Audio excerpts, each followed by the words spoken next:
Baqa ke Imron. Assalomu alaykum hammaga. Xullas, ke, men videoga mashinada ushlab turgina, bo'ptimi? Mana endi ushlab turgina. Bo'pti, mana endi ushlab. Mana endi, bo'ptimi? Men ko'rinib turayna. Xo'p.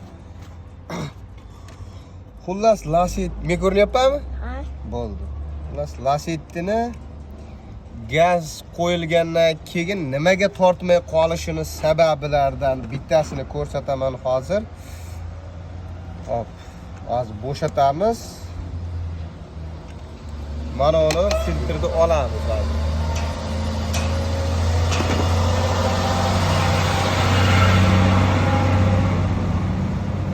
Hop.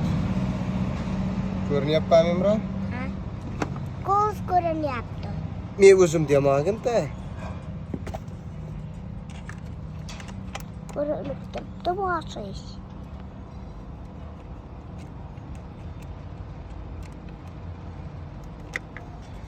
Hop. Bir. Hop, benzinda yurgan mashinaga gaz o'rnatilsa, ikkinchi pokoleniya gaz o'rnatilsa, mashinani tortishi benzinga pasayib ketadi. Umuman tortmaydigan bo'lib qoladi. Xullas, o'shani sabablaridan bittasini ko'rsataman. Hozir bitta qo'lda neudobno bo'lyapti. Xullas, mana. Hop, hozir sabablaridan biri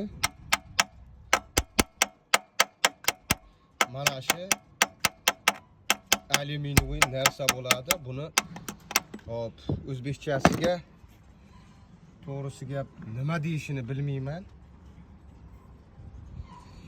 Ruschasiga aytadi, gazovoy смеситель deydi.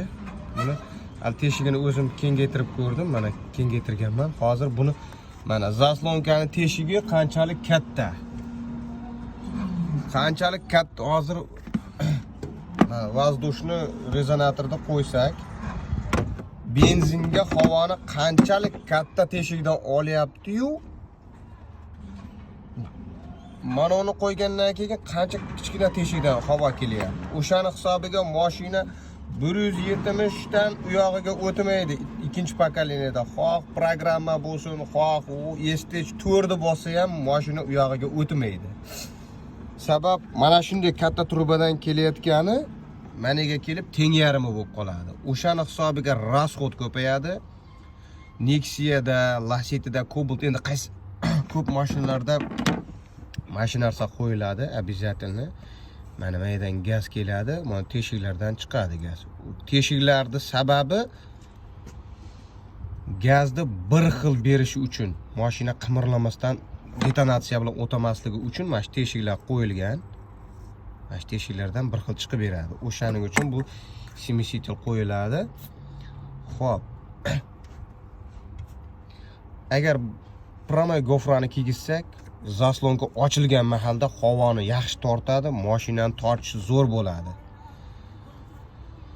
Hop, agar buni qo'ysak, gazga ham, benzinga ham havoni tortishi dabdala bo'ladi. O'shaning uchun 4-pokoleniya qo'ygan yaxshi. Havo yaxshi tortadi. O'shaning 4-pokoleniya qo'ysa, mashinani tortishi o'zgaradi. Bitta sababi mana shu narsa.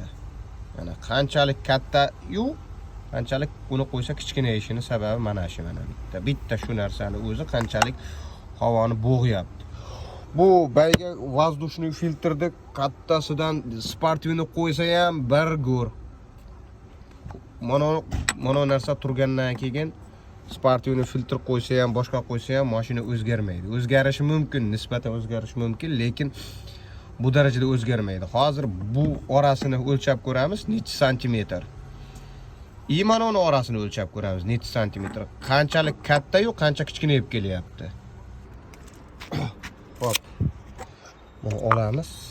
Zaslonkani o'zi tashqi tomonini o'lchasak, mana 63 mm tashqi tomoni.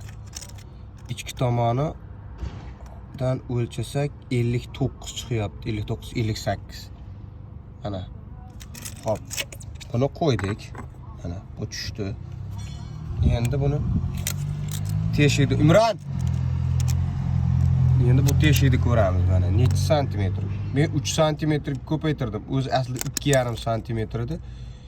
3 santimetrga ko'paytirdim. Mana qancha kamayyapti. 3 santimetr bu pashti teng yarmi kamayyapti.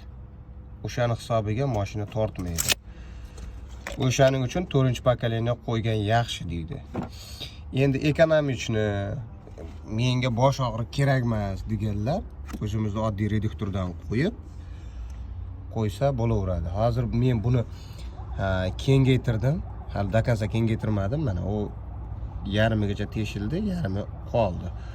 Hozir shuni qolganini ham teshib kengaytiraman. Qani mashina qanaqa o'zini his qiladi? Ko'ramiz hozir. Teshikni kengaytiramiz.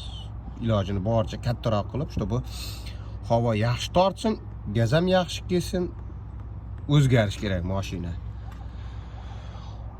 Dalishni davom ettiraman hozir. Buni teshigini kengaytirib, keyin davom ettiramiz, ko'ramiz qanaqa bo'ladi, qanaqa yo'q.